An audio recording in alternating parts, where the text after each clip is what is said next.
Pau naman, medyo hindi maganda ang mood. Total opposite. Oo, kasi 5 ang lamang ng Bulacan dito. They actually played them to a 19-19 tie in that third quarter. First quarter really just atrocious. Definitely. 8-6.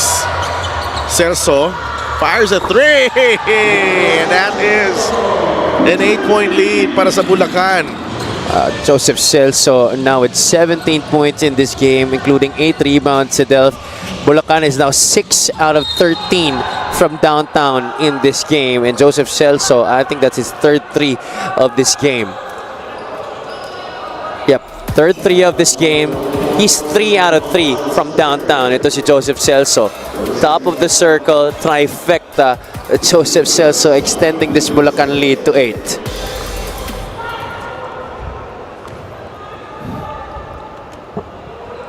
Dobose misses the free throw.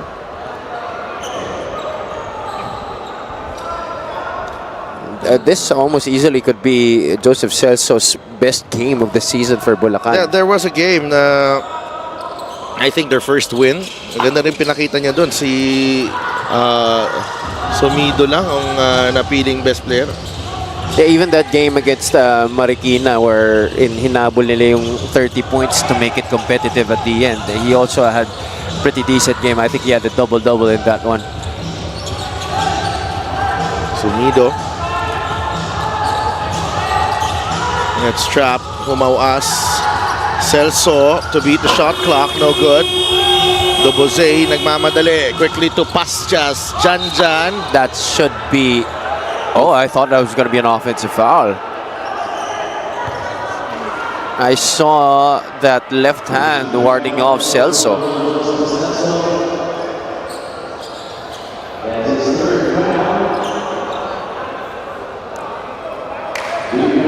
Third, that's the fourth on Celso? Third. Free throw of the game is brought to you by Extreme Appliances, a subok at kompleto appliances brand na Pilipinas. Well, Celso was trying to ask Coach Terence to challenge that call, pero hindi na siya pinagbigyan dito. Trying to save it for maybe the latter part of this game. Lamang naman sila dito ng 8. And now just a 7-point lead after that free throw. Press here. Espiritu has 4 fouls. Trying to get past the Bose. Barely got it across. Picks up his dribble. Only 10 seconds in the shot clock. Pasjas and Marquez. Oh, that might be it para kay Balong Marquez. If it's a technical. Technical yung unang sinenyas ng ating referee. Well, they're looking at the officials now, but I think it's really down to the play of the teams. Yeah. That is a Number 8, John Pasjas for unsportsmanlike behavior.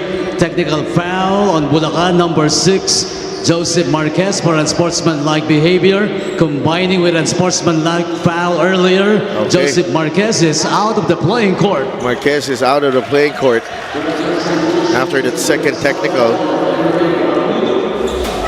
That's going to be a big loss para sa Bulacan because Balong Marquez has been key for the Kuyas in this game. You watch him here trying to fight for position against Janjan Pasjas near that elbow. Exchanging some sweet nothings. Grabe yung technical. Sa mukha talaga nila pinakita eh. Yeah, just to reiterate the heaviness nung kanilang kasalanan. 7 points and 4 boards para kay Joseph Marquez. As he goes back to the bench. Or dugout rather, sorry. Yeah. Diretso na yan sa showers. He's gonna have to watch the rest of this game from the locker room. On his phone. Oh, took an extra step there pero walang tawag. Celso diving in. They missed out on boxing out Celso. And 19 points, 9 rebounds para kay Joseph Celso. But the quick answer there by Pastias, carving out space by himself. Ito rin yung di ko maintindihan sa Delphic. Kanina pang nakaupo si Marlon Espiritu at wala pa namang dissenting point guard yung Bulacan. He had 4 fouls. Yeah, no, but what I don't understand is why didn't Bacolod put on the pressure? Then. This is the Gangster great move of the game, born for greatness. Pastias going downhill here. Yes. Against Celso. Celso's trying to protect himself from getting his 4th personal foul there, kaya wala rin siya masyado nagawa. Good move by Pastias. Smart move as well. Espiritu. There's a double. Sumido. Yes. Pastias gambled. They left Sumido wide open on that left flank. Pastias bigay kay Saldua. Adji. Walk. Nakikita mo no? Yung gigil talaga nandun pa rin eh. They don't seem like they're making logical decisions. Yung pasensya wala eh. Oo. Nagmamadali sila eh. And look the way they play defense here. They're trying to force turnovers. I get why they want to get easy baskets, but you have to play within your schemes. Tough look para kay Sumido. Unable to finish. 10-point lead for Bulacan. Doboze inside the paint. No. Now they're playing catch-up, and because Bulacan's length is an advantage here, nahihirapan ang Bacolod makascore sa ilalim. Yeah, it's now clearly bothering them compared to what we saw in the first half, where JC Adjei, PJ Insha, Chester Saldua, they were able to get inside incursions. Pero ngayon talagang the inside defense of Bulacan has been holding up. Gumawas, 10 seconds on the shot clock.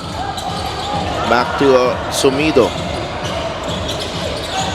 Gets it to Humawas. Gino, the extra pass. Bulawan for 2. They're making the right reads. They're taking what the defense is giving them. They're moving that ball around. Di sila nagmamadali dito, and they definitely don't have to because they have this big lead. Kanyal against Sumawas. Miles could not convert. Rebound ni Saldua. Chester drives. Kicks it out to Aquino. Aquino on the drive. No. He's fouled by Humawas.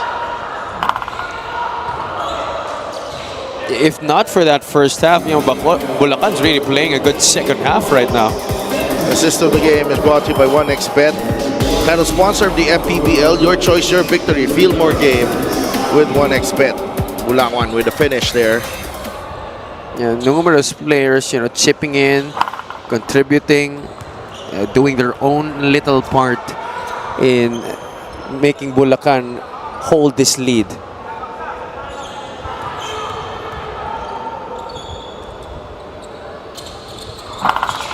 And 1 for 2 for Aquino. 57-46 now. No, 57-46 with 6 minutes remaining.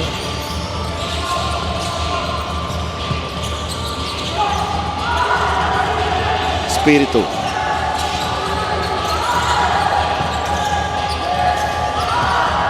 Atake sa gitna. Espiritu draws the foul. And kung ganito na yung magiging tema ng ating laro, mahihirapan ng Bacolod makabalik dito. Pangatlo na yan for JC Adjei. He sends Espiritu to the line for 2 free throws. Yeah, Espiritu still scoreless in this game, but he does have 4 assists. Get a special deal from 1xBet. Scan the QR code and claim your special offer.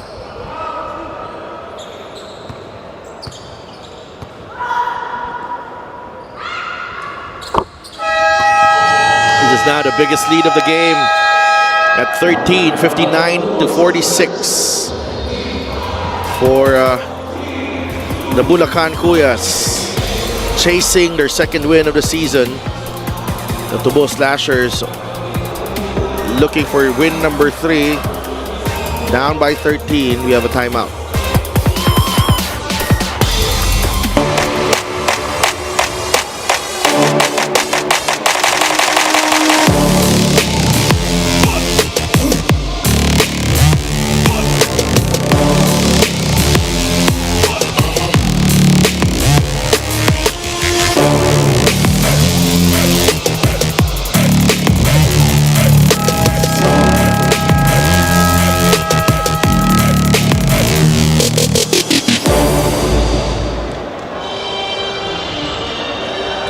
JR Sumido of the Bulacan Kuyas admits he's a little wary of today's matchup against Bacolod, knowing it's a young and energetic squad. But he is ready, especially with the chemistry he's built with Gino Chumawas on the court. At sinabi at nakikita nga doon natin yun ngayon. Sana mag-work yung tinginan at tulungan namin, he said. Malaking bagay yung bond namin para sa execution. With that connection and his steady experience, JR hopes to help Bulacan stay composed and respond well against Bacolod's pace tonight. Back to you guys. Thank you so much, Naira. 16 points na si JR Sumido. Saldua, atake, banks it in for 2.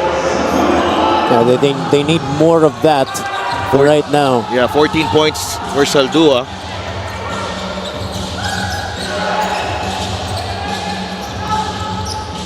Celso in the middle. Umawas gets it across. Intia right there defending him.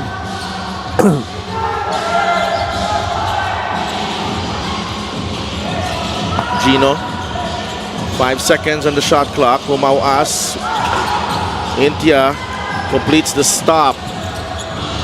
Saldua against Espiritu. Shovel pass to Aquino. And oh my goodness, what is going on? I think Saldua has to be more aggressive. So there had been a couple of instances where he could have went for the shot already. Play of the game is brought to you by 1xBet, title sponsor of the Mpbl. Your choice, your victory. Feel more game with 1xBet. Just like in that play, he has that ability to attack the basket. Pero may dalawang times na nga sa laro na to kung saan binitawan niya pa yung tira. Sumido. Oh. Wow. But this guy is just a miraculous shot maker. Akala mo talaga sa paggalaw niya parang hindi marunong eh. Very unorthodox yung kanyang galaw eh. Kontra Chepo. But he is making points. Look at this. Had to improvise as he draws contact from PJ Intia. 61 to 48. He could not complete the 3-point play. Intia. Saldua. Adji was actually waiting there, and double Zay for 2. Ikakatuwa ng kanyang coach yan, Coach Richie Militante of the LCC Blue Panthers. Would you believe it? Doon ako nag-aral nung elementary. Really? The Consolacion College, Bacolod. Akala ko Lasal ka all the way. Hindi. College lang. Lasal, Bacolod din. Humawas. Bigay kay Espiritu. Celso. He's been knocking down shots. No good this time. Bulawan with the rebound. 10 seconds to work with for Bulacan. Espiritu. That ball knocked away from Dubuze by Dubuze.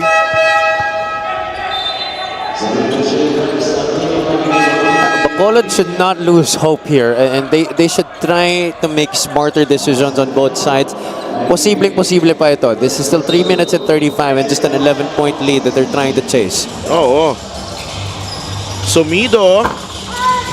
Short on that one. Ajay. Here he comes. Ajay. Fouled by Espiritu. Tinamaan sa mukha si Marlon Espiritu. That will be number 5 on Marlon Espiritu. This is the fast break of the game, brought to you by Extreme Cool Air Conditioners. Ang Extreme magpalamig. Free installation for split type air conditioners. JC Anjay actually just might be their best defender, and he can really read those passing lanes well, aside from the fact that he's a good finisher in transition, just like that.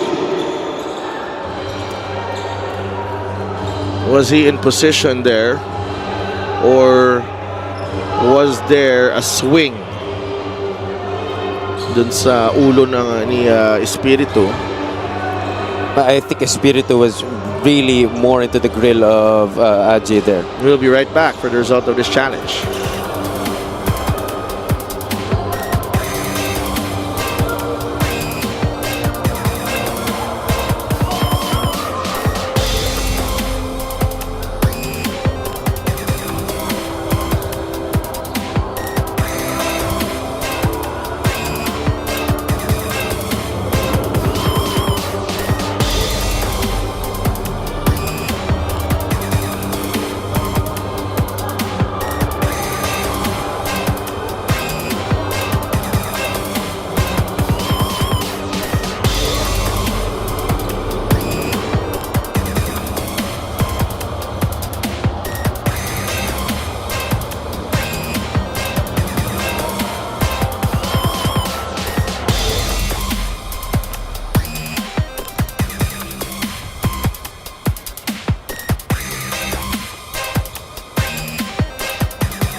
The challenge made by Bulacan is successful.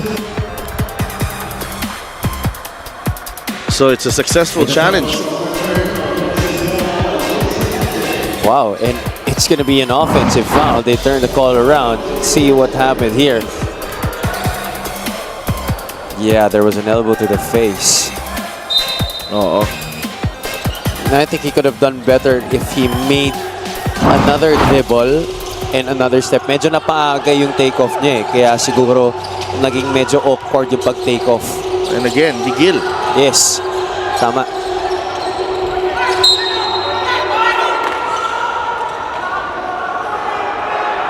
No, I think it was last touch on Dobose.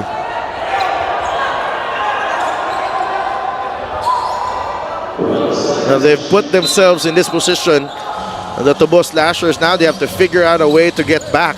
Yeah, they can't blame the officials for, calls that aren't going their way. At least they forced this 5-second violation. They themselves have put themselves in this position. It's going to be a long drive back to Manila. For sure. Yung 1 hour, magiging 3 hours yan. Tsaka I'm sure walang mag-uusap sa kanila. Walang usapan. If this really turns into a loss para sa kanila, may pag-asa pa naman to. This is still 3 minutes. Kanyal wants the ball against Celso. Kanyal, nice drop step. Yes, sir. It's been there since the first quarter, that option. Yeah, they just haven't been going to it a lot. But each time they do, nakaka-convert naman siya eh. Nakaagaw sila dito. Dobose inside the paint. Now it's just a 7-point game.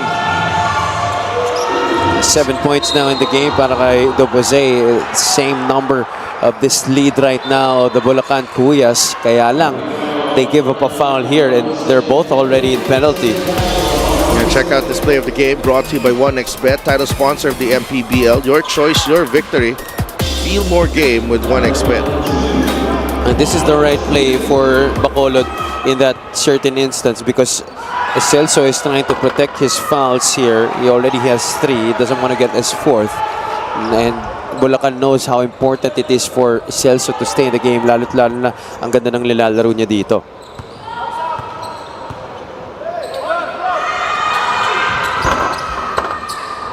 Eight-point game as Espiritu converts on the second free throw.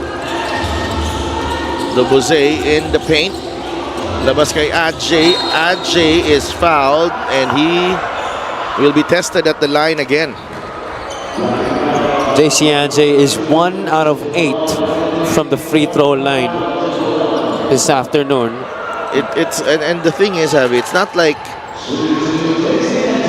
Bulakan has been really outstanding in this game. It's Yeah. just that Bacolod is just poor. Actually, you're very right on that observation, Sidel, because nasabi na nga natin kanina that Bacolod, despite their record, they have been improving game in, game out. We've been seeing the progress. But what's happened in this game, as you mentioned earlier, it's just really regression on their part. And Ajay continues to struggle at the free throw line. He's now 2 of 10 at the line. 10 seconds on the shot clock here. Espiritu drives, kicks it out. Somido. Oh, Yes.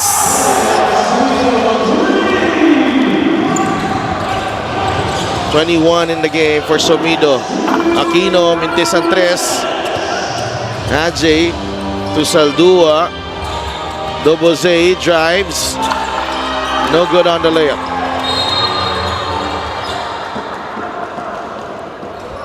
And what a time for Bacolod to play probably its worst game of the season. easily. Because if you look at it, papasok sa game na to, you really have to like your chances. And then, ito yung nangyari ngayon. You're losing just by 4 points to a veteran-laden Valenzuela team should be a good jumping point into this game. You scored 82 points in that game. You had decent performances from a lot of guys. Aldua had 20 points.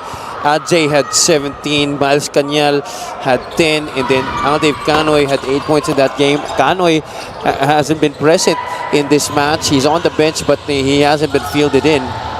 Saldua lets it fly. No. Rebound ni Espiritu. Doesn't look like Bacolod can come back here. Pero nakaagaw dito.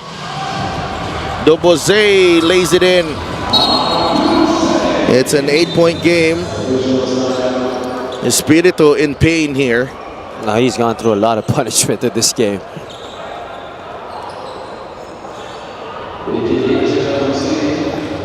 Holding on to his right shoulder.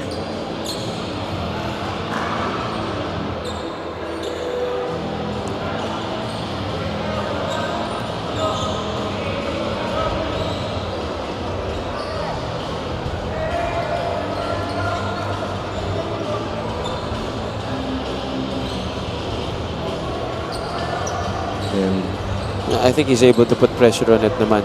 Medyo may tama lang talaga. There's like a big red mark on that right shoulder. It's a mandatory sub though. Tingnan natin how they will finish this game. The Bulacan Kuyas. And this is a problem if you're just trying to protect the lead rather than attack. Yeah. Kasi parang pinoproteksyon na lang din ng Bulacan ng kalamangan nila eh.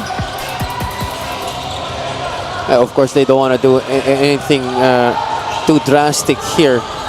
Because they're up by 8 points right now, 1 minute and 18. It's all about time management and taking care of the basketball.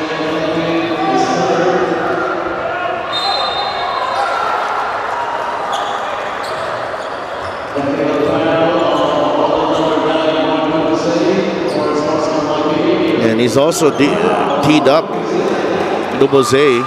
Wow, I think this might be just one of the games, or might be the game this season with the most technical fouls and unsportsmanlike fouls called.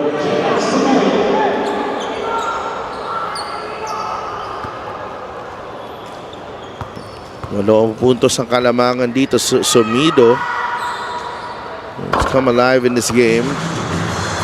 He's definitely hit some big shots almost each time that Bacolod has been threatening to make a run. Sumido has been available for a dagger shot. Umauas ang nasa linya. Mintis ang unang free throw. Bacolod needs a miracle here para makahabol. And Coach Terence Reyes And the Kuyas are looking good at the moment. Do you remember the time when Gino Jamawas was quite the scorer in high school? Yeah. MVP yan ng NC. Oh, With the San Sebastian Staglets. you're right. Yep. 10-point game with 1 minute and 18 seconds remaining. Kuyas on their way to their second win of the season.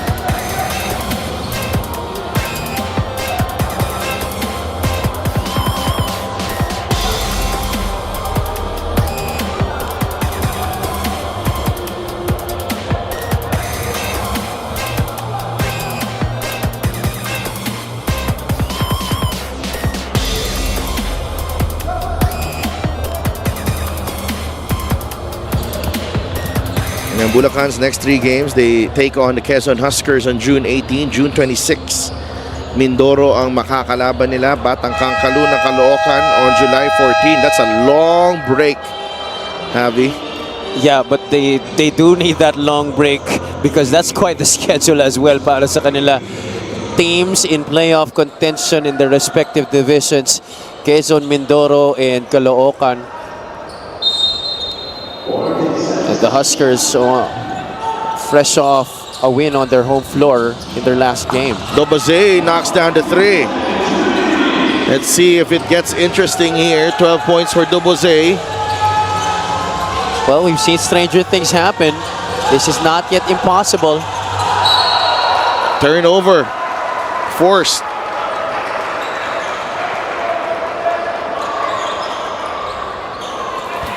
Let's see what happened here. Nice flare screen set there by Saldua, and then you see there the conversion on the catch and shoot by Mark Doboze.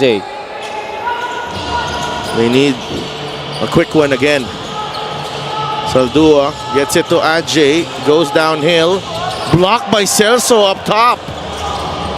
He really Wow. has been Dinikit. the man of this game para sa Bulacan, doing almost everything para sa Bulacan. That's an 8-second That's violation. an 8-second call, but what's the use of an 8-second call if you can't convert, Javi?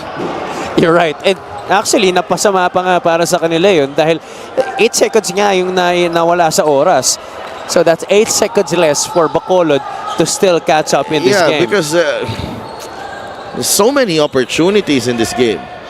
They just really blew a lot. Imagine, your numbers from that game against Valenzuela.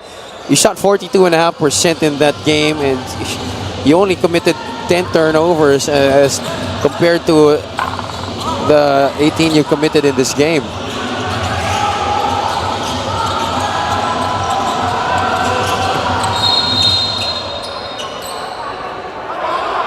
Daniel and Sumido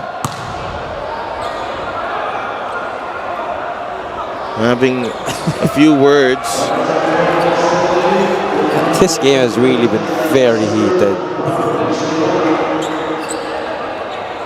And it's heated in a not so good way. Yeah, I think it really just stems from the fact that Because they're playing bad. yeah, exactly. And Mas Cañal, that's it for him.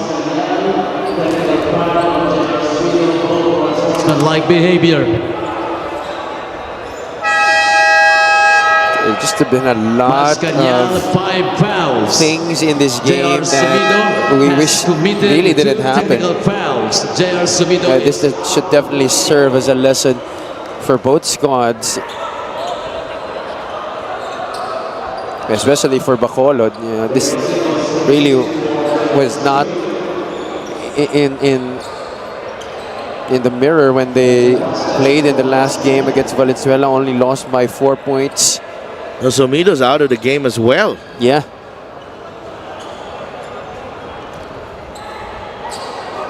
So that's 3 ejections already. Earlier, Balong Marquez was thrown out. And now But Sumido and Cañal. si Sumido, he's smiling because Well, they're ahead by 7. mananalo sila eh. Kaya lang, dalawa ang magiging up for suspensions in the next game against Quezon para sa Bulacan. So that's going to be something to look into.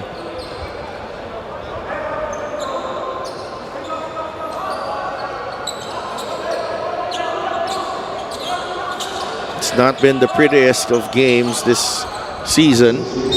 Definitely not. And it felt like Negros always had a chance. Bacolod always had a chance.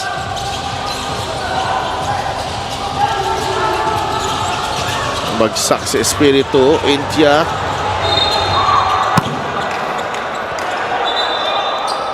I have no words, Mr. Palanya. Don't look at me, Mr. Tupas. I have no I have the words. same sentiments. If this game could only finish right now at this very moment, I would wish the genie to do so. Please.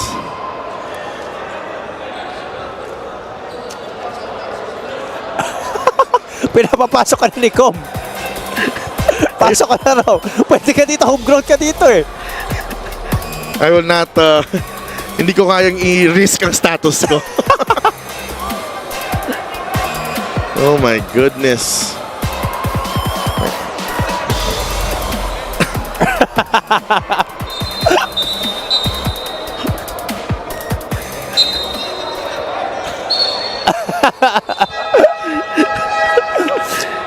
Are you gonna defend your hometown here, Mr. No, Tupas? I can't. They are defenseless.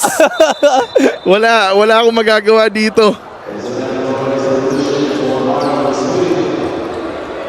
Espiritu.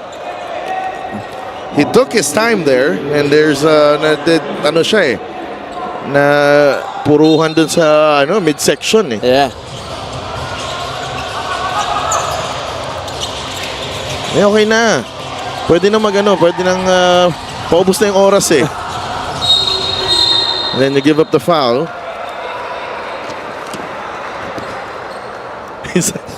Parang hindi ko alam, may lalabas na joke o may I don't know anymore. I just want to refrain from talking. I just might say something that might not be desirable anymore.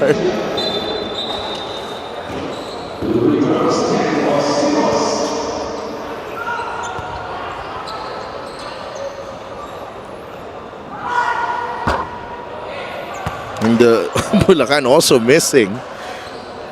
Parang pagalingan eh. Pagalingan magbintis. 12.1 seconds remaining. And split at the line. Timeout.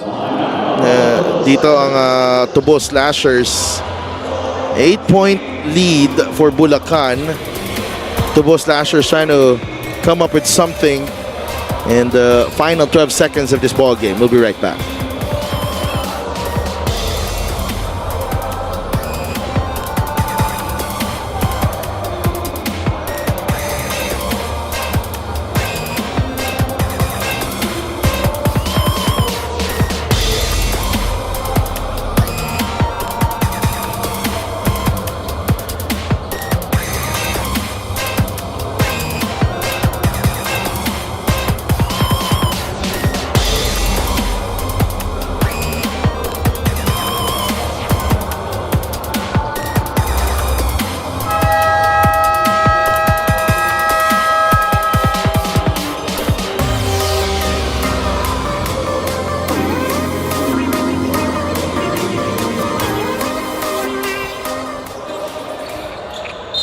.1 seconds remaining. Bola ng Bacolod. Alamang ang Bulacan ng 8. Jay fires an air ball. Absolutely needless foul from Aquino with 6.6 seconds left.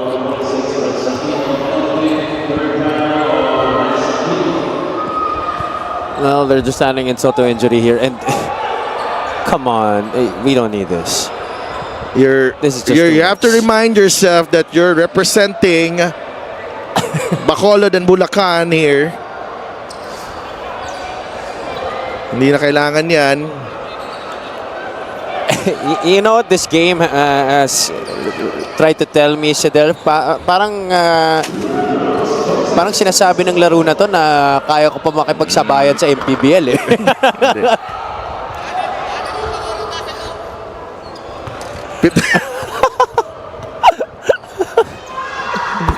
Rudy Distrito.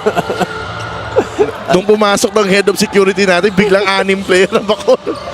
And Dubose knocks down the 3. Too little, too late. As Bulakan will pick up their second win of the season at the expense of the Tubo Slashers. 69-63.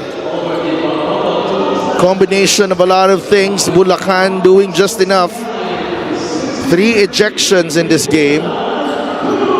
And a lot of frustration all around, particularly on the side of the Bacolod Tubo Slashers, but cannot take away the performance from the Bulacan Kuyas, and Joseph Celso working extremely hard to help the Kuyas pick up their second win of the season. He is the best player of the game, brought to you by 1xBet, title sponsor of the Mpbl.